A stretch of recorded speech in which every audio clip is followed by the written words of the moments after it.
We're not Welcome going to to talk episode about that. 24. This is episode 24 of Coffee Talk with Aunt Julie. Here we are, 24. Not That talking makes it about that though. 6 months. That makes it 6 months that we've been doing this now. Um, Seriously? if my math is right, 24 divided by 4 is Wow. 6. So yeah, yep. That's Um, amazing. it is actually, yeah. And to think about 6 months, like what's changed and what's occurred and what's gone on and all that. I mean, it's been a crazy 6 months. Um, Yes. yeah. And Uh, yeah, just thinking about um, how many times I've decided that this is the way it's going to be and that it's not going to change. And then look at the amount of things that have changed and the degree to which they've changed in the last 6 months, and not even being able to imagine what it's going to be like 6 months later. I mean, looking at all the places I've decided, like, this is what I have to do this and accomplish this and get here. It's a very linear ABC kind of thing, but I mean, there are no reference points from the past, and going forward, it has to be totally on just awareness. Like, yeah. yeah, Well, follow the energy.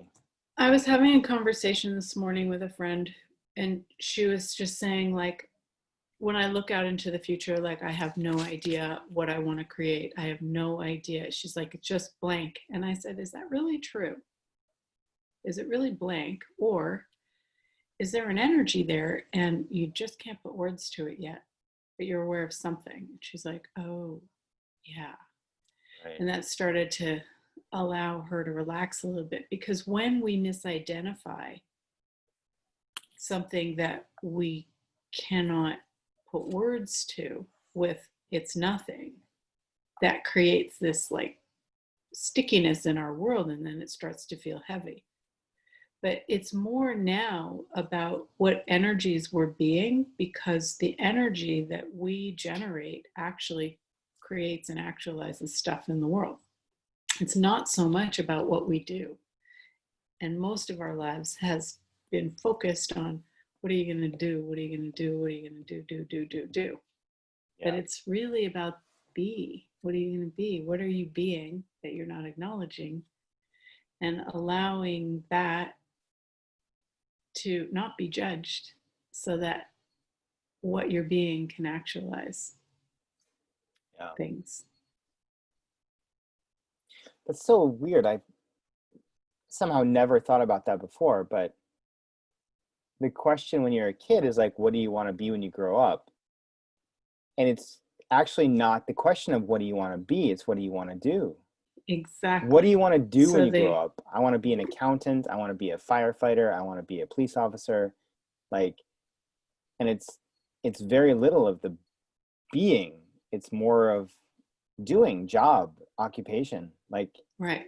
yeah, What are you going to do when you grow up? And it's so funny because that it's called be, but it's right, about do, which right. confuses children. And I don't know if you know many children, but all the children I've known have such different energies. Like, even when they're just little tiny, there's Yeah. this amazing energy that they be. And I was talking with my daughter yesterday. We had a day at the beach and hanging out, and it's like who she's always been has been this amazing energy. And I said, I did my best not to fuck it up, because you each came in with your own particular vibe, and Right. my job was to not fuck it up, Yeah. so that you could still be that. Yeah. And it's really interesting. I mean, I'm becoming more aware recently of the way that um, parents and family and society start from even the very youngest ages of putting their expectations and projections onto kids, little tiny babies, that Mhm. they don't even think about it when they're like, oh, look, you're going to go to Harvard. It's like, well, maybe you're not. And there's never any question. I mean, it's like, you look like your dad. This part looks like your mom. Like it's so much I conclusion. think And it's I like, think yeah, babies look like their dad, like a chameleon, sort of on purpose, so that the dad knows that it's theirs. that's fascinating. That's a I really know, interesting because the theory. mom, Yeah. you know, it's The mom it's knows it's hers, right? but yeah, there's so many times when I go to little play group things and you can see that the baby looks like the dad. Like you can match up the parents with the babies. It's really interesting. That's so cool. And that But I think it's a feels chameleon super thing and that light. they can change. Yeah. Yeah. But it's because in Korea, I've been told that the first, they like, just society wide, they agree the first baby always looks like the dad. Like, that's just an understanding. Whether it comes out a boy or a girl, it's gonna look like the dad. And then, like you said, it's a safety chameleon thing, but But what over if it's time it also gets locked just, in. it's like a kindness, you know? What if it is a Sure. kindness so that the dad will connect with that being? Right. Yeah. Because, you know, it's been with the mom the whole time, and the dad feels like, oh, I'm left out here. Yeah. Huh. I don't know. That It's just sounds, some of my crazy, yeah, but crazy thoughts. that feels really light to me, and I've never considered I that know. before. And it's so much more fun than Look, how, Julie Clark says it's deliberate to get father's love. So sure. someone else agrees. Yeah. Like when I was younger, people would comment that I looked more similar to my mom's brother. And then over the years, I started to look a little bit more like my dad. And there was one time that he commented to me how when I was younger, people thought I looked like my uncle, but now I look more like him. But there was this sense of relief in a sense, like kind of paternal pride and identity, right? Like you do have my stamp on you in a sense. Like, Yeah. huh. And I was like, well, I don't have the angry wrinkles on my forehead. Well, Anyway, don't try to do that. no, no. Um, Yeah, so let's get back to that being right. Sorry. energy, because that it's so underrated. And ooh, glass of wine. That sounds good. there This is a, yeah. What is this? It's a there's Cabernet. Cabernet. There we go. mhm. So it's sort of like, you know, everybody's different. We're like snowflakes. We all have a different energy vibe, and the energy that we be creates our body. The energy that we be creates everything that we create. So, you know, if I make a cake, it's going to be different than if you make a cake, even with the Mm-hmm. same ingredients, because it's me making it as opposed to you, and things like that. And even, well, in everything that we do, but you can't see it. You can only perceive it. Right. Yeah. So I wonder what it would take to, I don't know, value that more and know that it is um, part of, well, it's probably the basis of how we create. Yeah.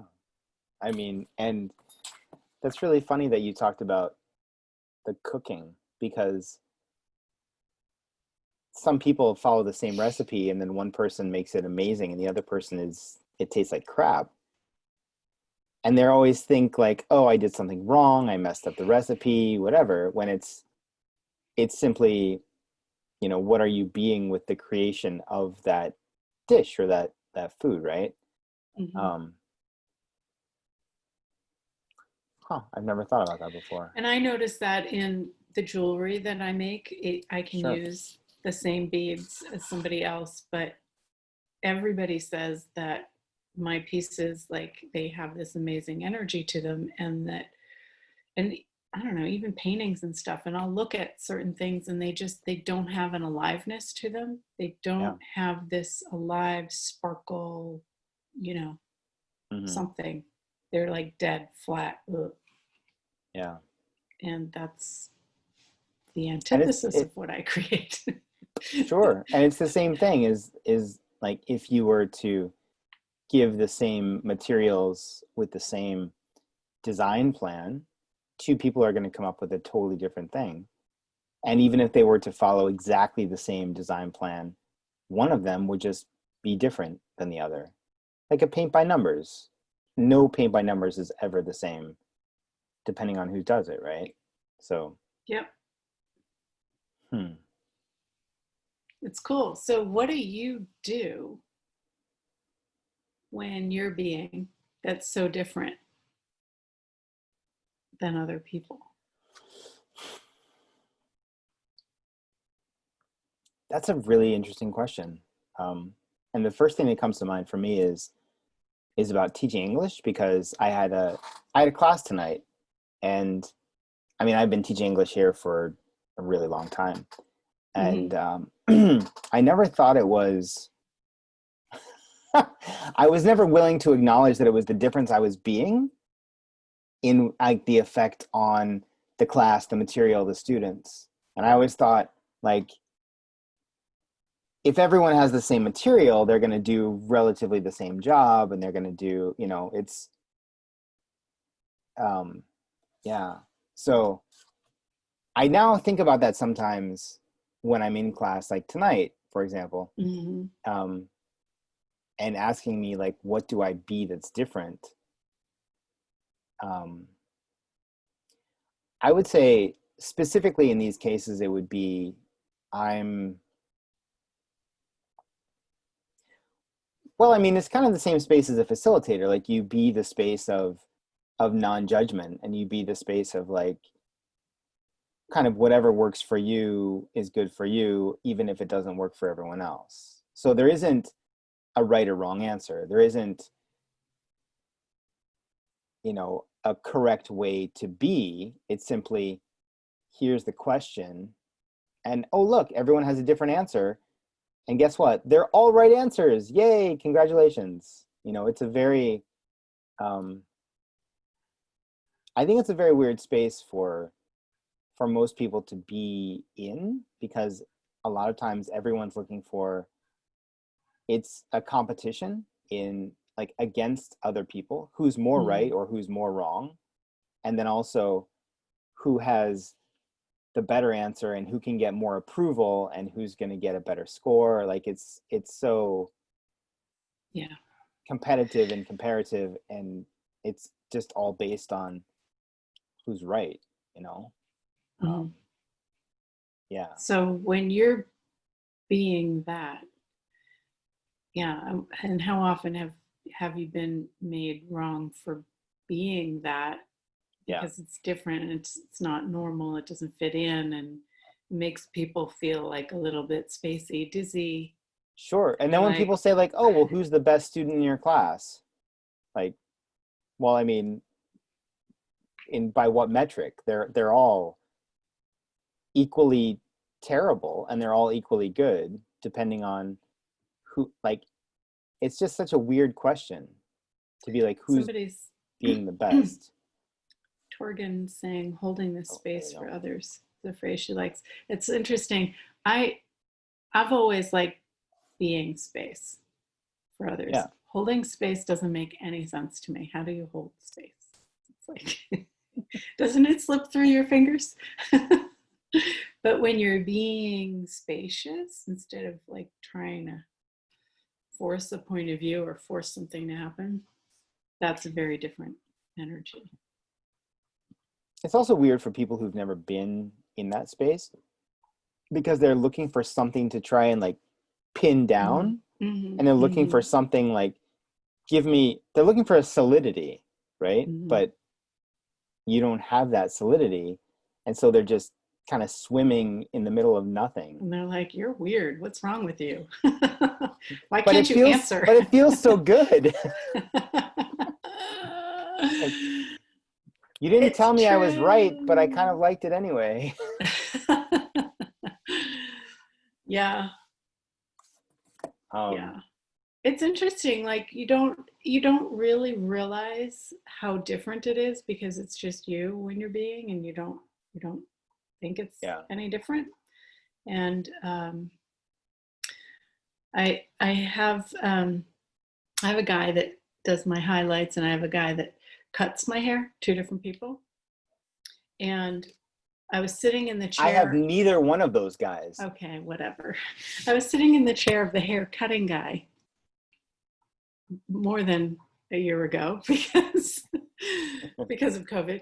Um, and he he said something like that the other guy really likes it when he's like, he really likes you, Julie. He really likes it when you come in. He says that it makes him feel good when you sit in his chair. And I was like, what? That's so interesting. Because you just, you're sitting there getting your hair done, but we're being something all the time when we're not contracting it and making ourselves wrong. So And also, like, the thing that you said, what did you say?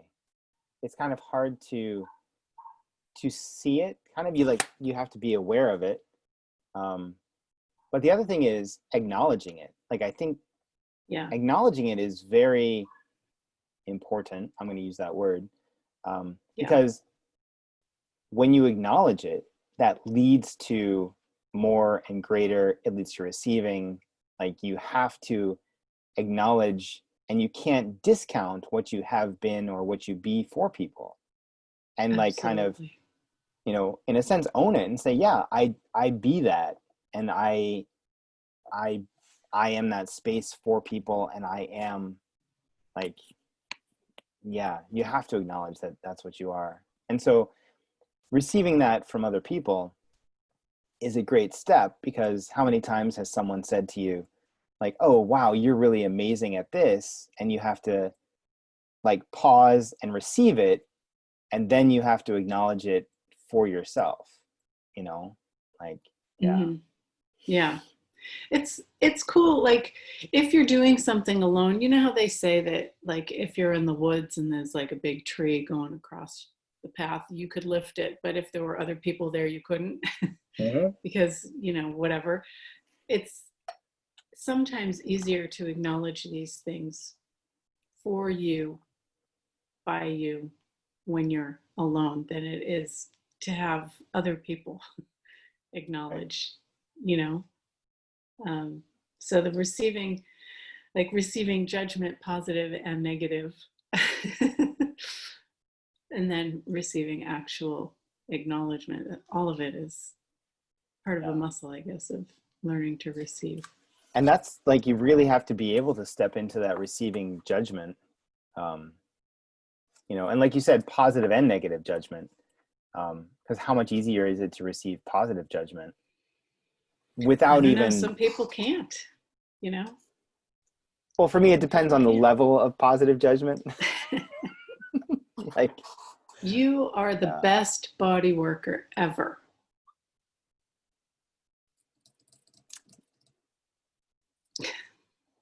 let's say top 10. Yeah.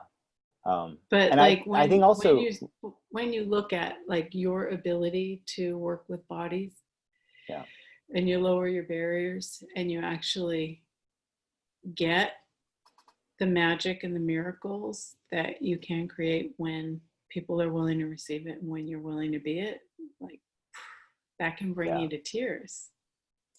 it has actually frequently. um and yeah, you're right. It's yeah, it's pretty amazing. um So yeah. That's acknowledging right there.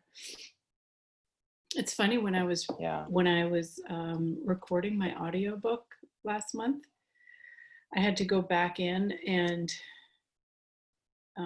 do the end because they didn't have the last page. And I thought, oh, there's something missing here, but I didn't have the book with me. So we were doing it on an iPad. Okay. So I did that, and I wanted to redo the beginning. And so I did the end part first and all the little things that we wanted to fix. And then I went back and read the beginning. And um, while I was reading the beginning the second time, I like felt like I was speaking from my whole body as Mm-hmm. opposed to talking, with my mouth. So it's like when you're sitting there in this, box with a microphone and Right. headphones, it just feels weird. And so it takes a while to settle in. So it was kind of cool to revisit the beginning after I had settled in and expanded out. Right. And I noticed while I was reading that it was a different thing. It was being while reading as opposed to just reading. Right. Hmm. That's And pretty it took a cool. while to, settle into that. Yeah. So you're how long did it take to read that book? Audiobook. Oh, I think we did 4 hours to start. And then I came back in for another hour and a half or something. When you were reading through it, did you come across any parts where you kind of wanted to ad lib a little bit and like add a little something that wasn't in the book? It made me want to rewrite it, of course. But like it really Second was, edition. yeah, it's all right. I mean, it was an account of going through a breakup and, Right. what occurred and what tools I used and how it was so freaking easy. I couldn't believe it. The And breakup. yeah, like Right. it was so much easier than I thought. I really couldn't believe it. And anytime I had issues with one thing or another, the way it's laid out into steps, unwinding, dissolving past trauma, learning your navigation system. So wherever I was stuck, if it was, I don't know where I want to go to that section and learn the navigation tools again. Mm-hmm. Or if the past is hooking you, go to step 2 and use those tools. So it's really effective if you want to use the tools, to know which tools to use. Yeah. Yeah. And I mean, it's all just the basic tools, you know, like, It's all just the basic tools. It's just how you apply them. And I find it really interesting to listen to other facilitators and how they apply the tools in their specific area. It's okay. different, and you expand your awareness by listening to the way other people apply these. Right. Not one way to use the tool. Yes. Yeah, absolutely. And like that's such a great point to make, because how many times do you look at a facilitator and think, I need to facilitate like them, or you try and remember their story because it's such a great story, or you try and instead of being you and instead of using the tools like you use them, you try to model yourself after someone. And I mean, that's not entirely terrible because you want to duplicate some things, but at the same time, you don't want to negate who you be. Like that's the gift that you are, is that you being you. And Right. your being you is different than anyone else can be, you know? Like you have awarenesses and you have talents and abilities and you can facilitate someone in a way that no one else can, even though you've set all these facilitators up to be like better than you know. Yeah. Yeah, it's just different.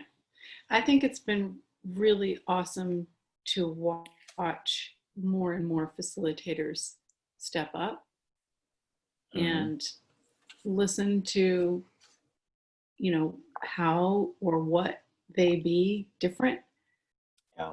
so that you can start to see where you're different. I don't know. Yeah. It all contributes. And the other cool thing about that has been, for me, it kind of boils down to I have to trust myself more and trust my own awareness. So instead of kind of double guessing myself versus like, oh, what would Dane say? Or like, oh, maybe Gary would have a different point of view about it. It's like, oh no, like, what do I know? What do I know for me in this situation right this minute, right now? Um, and some people in Access, they talk about this diet works for me and this diet works for me and these foods work for me. But who cares? Like, it's not your body, that's their body, right? So you've got to go with your own awareness. Yeah. So true. Wow. And it's easy to build your awareness when you facilitate other people. Well, you have to. Like, if you're not building that awareness, like, you can't facilitate from a place of unaware, right? Like, But it's just really hard to do it for yourself, I think, in the beginning, because we have yeah, so many points of view that we're not aware of what we're not aware of. yeah, absolutely. And all the places you've decided you're right, especially, you're like, this is right, I have this part right. Yeah. Yeah. That's why I like the classes so much, is because somebody else will say something that you have something in common with, or you're like, oh my God, how Yeah. limited is that? But you'll say something that's that limited and you won't necessarily recognize it unless you get up to a microphone or on a Zoom in class, and then you realize, oh my God, I'm being incredibly Yeah. judgmental of myself and limited here. Yeah. And also, the same thing is, though, is that when you realize what a gift other people are when they ask a question, for Mm, me, that empowers me to ask a question, because 9 times out of 10, my question is the same as someone else who just doesn't have the guts to ask it, like, yeah, yeah. yeah. Can't believe we're out of time already. Are we? That's what it looks like, if my clock is correct. Um, So, yeah. Anyway, well, there you go. yeah. Um, Have you had a facelift class in a while? no, it's been a couple of months. I think I did one at Okay. my home a couple of months ago, and I was thinking about adding one, but I Because I think I'm looking at a a facelift class here in like a couple weeks. So I might have to pick your brain a bit. don't. Oh, yeah, Yeah, they're awesome. It's just such a yummy energy. I I love it. know. Yeah. Facelift was something that I did at the COP in China in December. Like, Mm, no one was interested in getting an SOP session from me, and and then someone asked me to do a facelift, and I was like, all right. So I did a facelift, and then she just paid me because it was so amazing. And then her friend was like, me too, and then I got paid for that too. Like, yeah, facelift yeah, is such a great process. because you just don't have any ability with Oh, bodies, we're all do out of you? time. We're out of time. No receiving for today.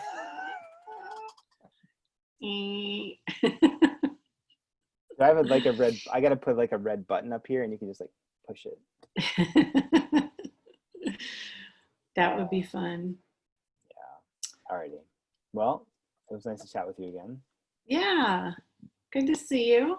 Yes. Thanks And everybody for joining. yeah, I thank you very didn't much see to any everybody. questions in the chat.